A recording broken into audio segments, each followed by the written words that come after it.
understanding that you have to tread on a track. Oh, it's not, very you can't just make that your own decision. Yeah. Either it's got to be in coordination with the biological parent, let's just say it that way, in coordination. I remember for me, it was more of, I knew that I didn't have to because he would. Right. And he, I knew that our personalities needed that ease of tension. Yeah. If we were both strong personalities, so I just wanted to fuse that right from the start. Right. And Vanessa was a really good, she was really good at, disciplining anyway. So it just kind of made sense for us. No, that's the discipline side is really big. Okay. We have no idea what we're going to talk about. I'll pray us in and we'll get started. So, Father God, thank you for this time together. I just pray, God, that as we talk about being a stepdad, that your words, that your thoughts, anybody who's listening to this would be encouraged by that and improve upon their family situation. Thank you, God, for this time. Thank you, God, for Slavoski and his heart to serve. And we just pray, God, that this is a time that we honor you. Amen. I know you read. Yeah, man. Yeah, that's fine. All right, we ready? Ready. Ready? All right, let's rock and roll. All right. Hey guys, welcome to Blended Kingdom Families, our podcast. We are so excited. It may look a little different today. This is the total guy version of our time together. So great to have the Reverend with us, Mr. Boston. I said that wrong. I'm sorry. Start over. Yeah, Boston. Boston. Yeah. Great to have the Reverend Slavoski with us, and we're going to be talking all about stepdadding. Oh man, here we go. Exactly. We've got the cowboy helmet in between us. This is total testosterone time here. So it's going to be a lot of fun. I know we've talked a lot about just being a stepdad. Yeah. And we've had a lot of time just to kind of get to know each other. And it's not something you want to go into without thinking about. No, it is not. To start out, it's in the beginning, it takes very careful consideration. Yeah. Because man, entering into it's already difficult enough to be a true head of household. Yes. But to throw it in and be a head of household as well as a stepdad, or I know we talked about this earlier, a bonus dad. Yeah. My grandfather taught me, we don't have steps or in-laws, because steps we typically step on. Yeah. In-laws become outlaws, so everybody's mom and dad. So yeah. But as far as being a bonus dad, man, it's something that you have to be careful about. And it's interesting because if you're a stepdad to a boy, it's different than being a stepdad to a girl. Yes. Simply because of the bio-parent relationship. Right. So in my case, I am a stepdad to a son who has a biological father who's very present, and you are a stepdad to a boy and a girl. So both parents are very present. Exactly. And I love that you talked about, when you throw in the head of household. Man. So that's when the screws start getting tight. Yes. Because you are called by God to lead your house, to lead your home, to lead your family. But the truth of it is you don't, as a step-parent, have full influence over everything that's in your walls. Because now you're also dealing with the stepchild and the visitations and the influence that their biological parent brings in. So again, the sensitivity, the preparation for step-parenting, to be a stepdad, huge. Yeah, it's nothing to tread lightly, because you have to consider, first of all, your own personality. Yeah. And one thing that we forget to think about is, for a bonus dad getting ready to go into a family, first of all, do you have kids? Yeah. Versus I have kids and I know parenting or whatnot, but what if you even don't have kids? What about that aspect of it? Yeah. And you're considering, that was me. That was me. I was the guy who I read a lot of books about being a dad, but I had never done it before. So I knew that there were a lot of things that I didn't know, and I know a lot of people who are watching. And if you're watching this and you're like, I gotta get my boyfriend or my fiance or my husband in here. Like, grab him. Like, we're talking about guy stuff here. It's cool. Right. But yes, I mean, you don't know what you don't know. Right. You know what you think you want it to look like. Right. Or what you've seen growing up. Exactly. How it's portrayed. So. But you're right in saying that as a guy, being a stepdad, and you're mixing the biological parent, you have to understand your personality first. Yes. So what are you scared about? What are you, and then maybe even understand that they're probably scared too. The biological parent. They're getting introduced. Yeah. And I think one of the things is, again, that we have this whole big thing of communication, making sure that you're having these conversations even before getting married, making sure that everyone is still on the same page, and making sure that, hey, this is how I parent typically, and just kind of make sure that everyone is fully aware of expectations of what's getting ready to happen. I think the one common goal that any dad has over their kid is we all have their best interests at heart. Yeah. And that's the commonality that has to be used to realize that we all want kids' best interests at heart. Yeah. How does that look? How is that managed as far as discipline and as far as every financial, all of these different aspects of it, how does that look? So going in, man, there's a lot of consideration that has to be made to ensure success. Well, and you're absolutely right.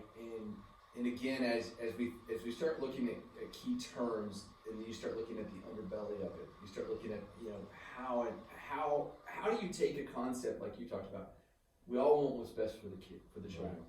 But how does that become splintered? How does that? Man. So you look at what does that mean? And again, I want to focus from the lens of a stepdad. You may want the best for your child, but what if your desire is different from the biological parent? Right. Where do you come alongside as support at just the right pressure point to make sure that that child is getting the best from you? What's important is obviously learning personalities, learning your role, learning what is the best opportunity for you to interject or intervene. Now, there may be some occasions to where your presence may be all that's needed, that physical presence of your actions, of being a great husband to your wife, or being, if there's other kids, or just being that father figure and them seeing how that works with, your other children. I mean, we've had opportunities to where I had to discipline my own biological son. Yeah. And just the visual of that was enough, to say, okay, I realize that there's a male here who's in a father figure position, and I realize that if I mess up, there may be consequences, or I don't want to face those consequences. Yeah. So those things are very beneficial, but you have to just ensure that, hey, I know bio dad is, active. I know bio dad is there. I know that's if he's there. Let me kind of preference it two ways. If bio dad is there and fully active, fully engaged, and hopefully, I'm not going to say it's going to happen right off, but throughout the course of years, there can be conversations between the two dads to say, hey, what do you think about this? Have you witnessed this? Have you seen this behavior? What typically goes on? And therefore, it's a collaboration. You may not ever have to do anything and just say, hey, when he's over here or whatever, could you speak to him, during visitations or whatever, speak to him about, whatever he's doing at school or whatever negative behavior that's there, and have it addressed there. And then if it comes back and you realize they've had the conversation, you just kind of reinforce it. Yeah. Just via verbal. Well, and the communication between stepdad and biological father, I cannot stress how important that is, and I don't care how different you guys are. Right. But it really starts with, I think it starts with a couple of things, and I'm just kind of like replaying the relationship, my experience. I think number one was understanding that what was really in the past with relation to your now wife and her ex-husband is exactly that. It's in the past. Yes. You may not know the full story. You may only know your wife who you're supporting. Right. That part of it, but it really doesn't matter. What matters is it mentally you put that in the past, right, and you move forward with your relationship. Right. So, and then the second part of that, and I don't think guys are that good at this, but I think it's just intentionality of having a conversation right from the start. Say, hey, listen, I'm not here to take your place. Right. I'm going to make a mistake or two. I'm just asking that you give me a chance. I'm asking that if I do make a mistake, you just communicate that with me. I want to be a great stepdad. Right. And I can't do that without you. Man, yeah. You said something about making sure whatever it was, it's in the past, it's over, it's done, and then moving forward from there. That has to be something that is set in stone, and we know, and then we get ready to advance from there. That same conversations of, hey, I'm not taking anybody's place. I'm not just consider me as an added person to help get this young man grown and successful. I'm just an added bonus, extra pieces. But I will say, it doesn't always start out like that for guys at all. It didn't start out like that for me. There was little conversations here and there that had to do probably between me and him, but not necessarily the kid. I had another conversation. I had early on a conversation about this is going to be a big one with any guy. Doesn't matter which side of the fence you're on, of a child calling the new dad or the new dad. And there was a conversation about that was had, and these are things that start out up front, especially if that child gets comfortable enough to say, "Call you dad." Well, let's break down exactly what you're referring to, because I don't want to miss. I know you and I know what we're talking about. I want to make sure the audience knows. Okay. So this is what happens in these conversations where, let's say maybe the child is younger. And generally, I think this is kind of the concept. And there's a stepdad in place, and then for whatever reason, the terminology of what they call you becomes dad, or I have two dads. And a lot of times that can be a real strong friction with the biological father. And you and I talked about this in terms of, what does that mean? Does it mean anything? Or do you correct it? Or do you have a conversation about it? How would you approach that, and how you think is a healthy, godly way to approach that? So for me, it's a matter of, first of all, I want to ensure that child is very comfortable. Now, this typically, like you said, there's an age range that this typically happens. Me and my wife got together, and our kids were like young, one getting ready to turn 2, and now we're coming together, bringing these families together. And babies and toddlers, they tend to pick up what the older kids are saying. So if the older kids are calling dad or whatnot, what have you, then yes, that's something that they're going to pick up. Now, I think that there is a very fine line, because of, like you said, egos and everything else, friction, if another parent hears that. But again, there's that conversation of saying, I personally did not want to take a child out of a comfort zone, that they felt comfortable enough to say, hey, this is dad. Now, the older they got, it was definitely conveyed, and they understood that, this is my stepdad. I have my biological dad who's still actively involved. So all of this took place in the conversation. I did have that conversation, bio dad wanted to, hey, don't have her calling you this. Don't, that I'm one dad, I'm this, that, and the other. But there could have been other underlying things that caused that. I'm not 100% sure. Even in blended families, you don't fully get to great success in every aspect of it. There's still things that require a lot of work, a lot of attention, and just you kind of accept some things as, hey, this is how it's going to be. and I think the link there is, one, you're dealing with a lot of history, Yes. you're dealing with a lot of pain.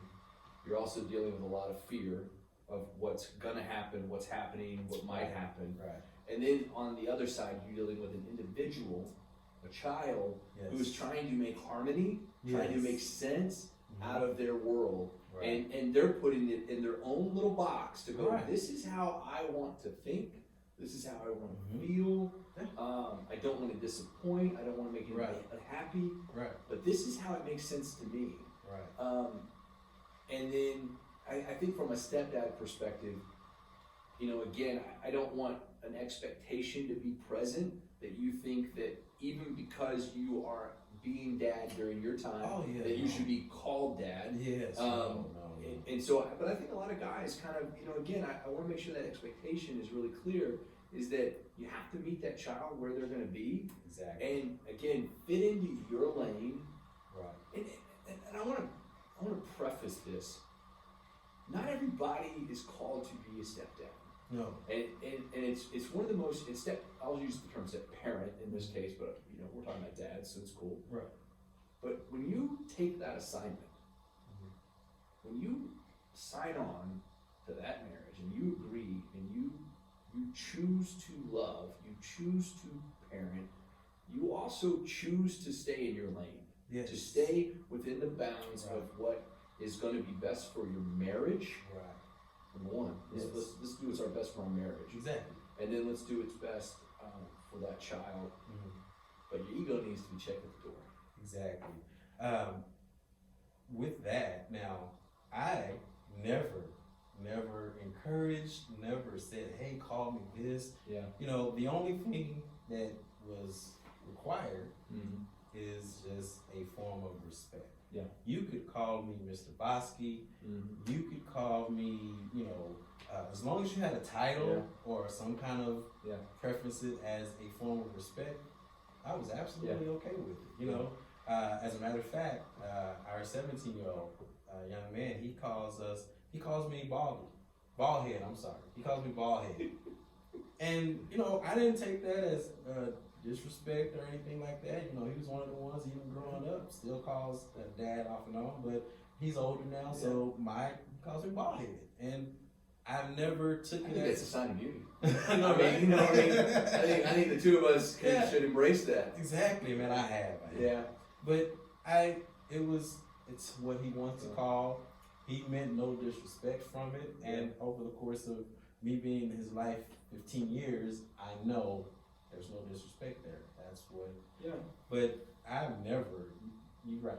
That's why I'm standing in line. Yeah.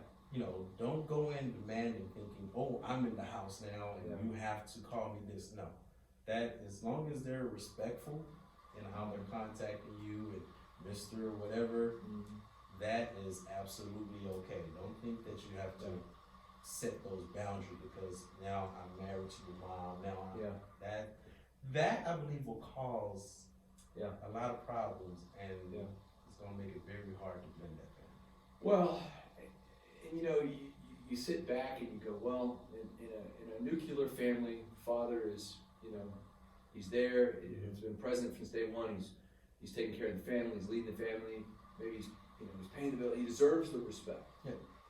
And I think when you go into a stepfather situation, the answer to the question, if you're asking it, is yes, you have to do all of that. Yeah. And then you have to stay in the area that respects their biological father. So as much as you have to do, you need to also understand that you have to respect that.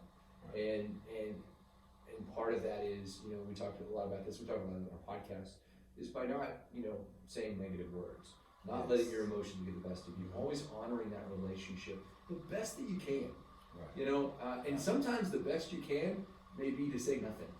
Yes. That may be the case where a lot of times silence is golden. Yeah, it may be that way, but you're still the God chosen leader of that family.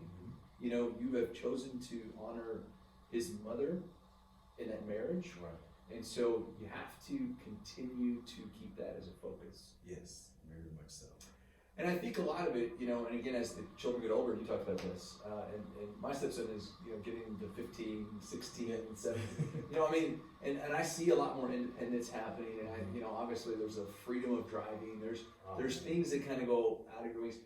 But one of the things I thought was really interesting, and Vanessa and I were having a conversation about this, as children get older, so do the size of their problems. Yes. So what happens when you're a stepdad, child's 18, out of the house, and has what I call adult problems? Whether that's choosing what to do with your career, choosing what to do with a family, I'm not even going to go into the concept of them having children, or marrying. How do you think as a stepdad you come alongside that? So we're actually in a lot of that you mentioned, and either just I knew experienced it or we're experiencing it now. So our 17-year-old, as well as my daughter, they both got vehicles when they turned 16. Yeah. And man, teenage drivers, both of them ended up wrecking their vehicles. My daughter wrecked hers, my son wrecked his. But it's interesting because we kind of mentioned a lot about staying in lanes. Yeah.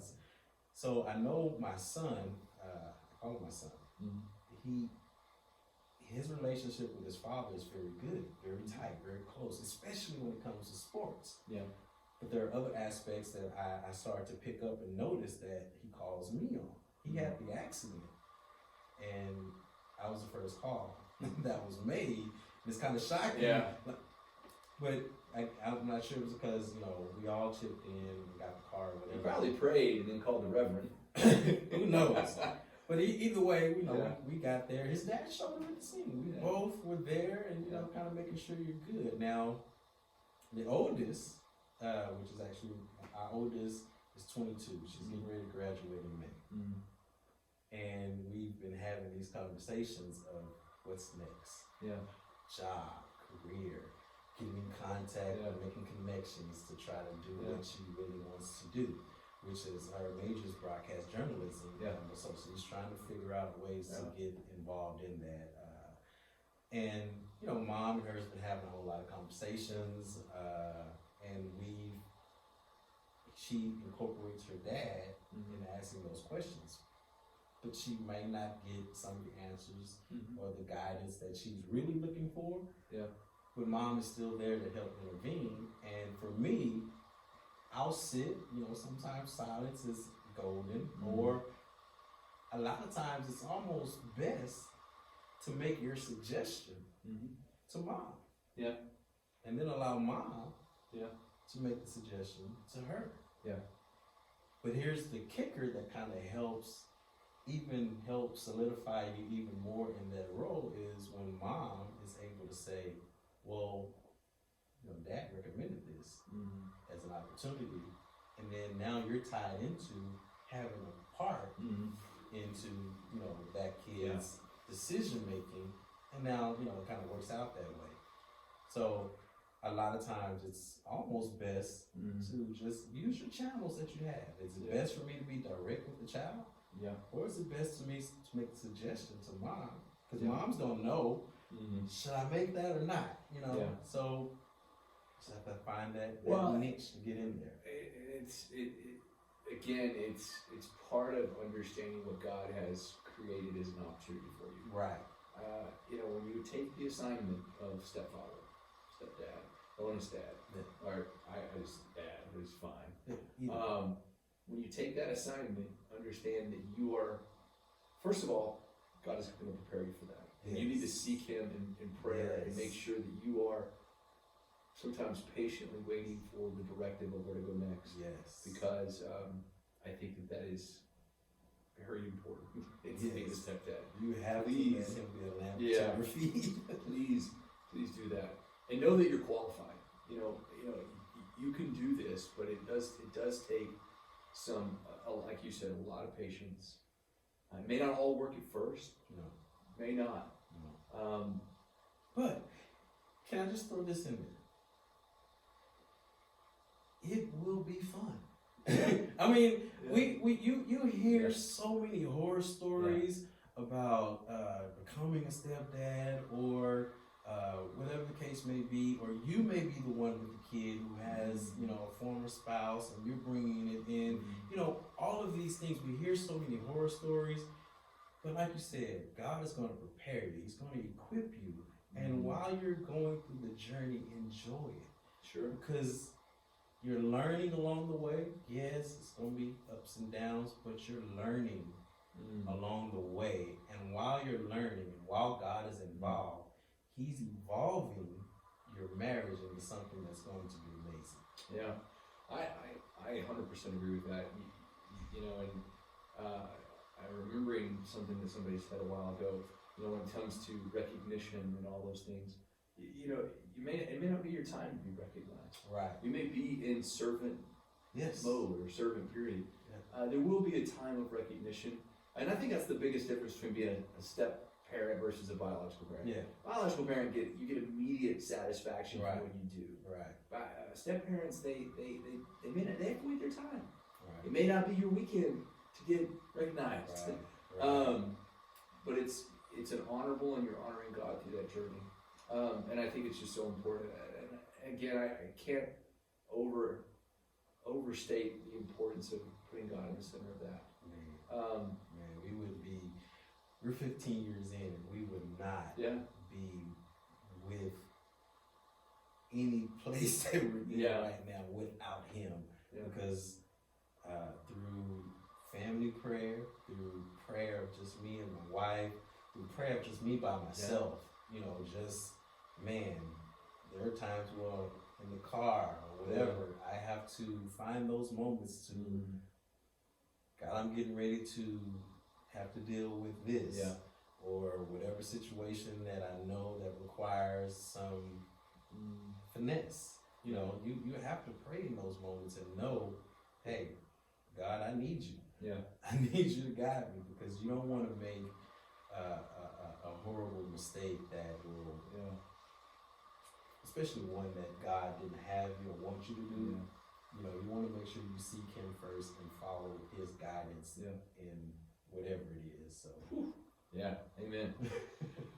Well, I think this is such a great topic. I enjoyed chatting with you about it. I want to encourage anybody who's listening. You know, again, this was really just, it really felt just like a conversation. It was like, hey, let's talk about being a stepdad. What does that mean? Cool. So if you've seen this, and you know, maybe you're a biological, you know, mother, or maybe you're a stepmom, or anything in that realm, I think if we could say anything to stepdads, we would say, keep doing it. Keep doing it. Keep following Christ. Keep trying. You know, you won't be honored. Maybe you won't feel honored every day. But I promise you, you are qualified to do this. You've been chosen to do this, and you can absolutely be amazing at it. Oh man, yeah. Pat yourself on your back if you have to. Yeah. Pat your own back. If you know that you put forth the effort, and whatever success came from it. Yeah. Man, pat yourself on the back and know that God helped you do it, and just rejoice in that, and man, just keep going. Use that as your motivation. Amen. I love it. Love it. Well, guys, I hope you've enjoyed this time together. And again, we just want to encourage stepdads. We'll be praying for you. We know you can do that. Guys, hope y'all have a great day. Take care. It's good. Cool. A lot of fun. That's good. Yeah. And I'm stepdad and I'm stepmom, so it's even encouraging to me. There you go. It works for both ways, actually. It does. Awesome. That was awesome. Good job, man. Thank you.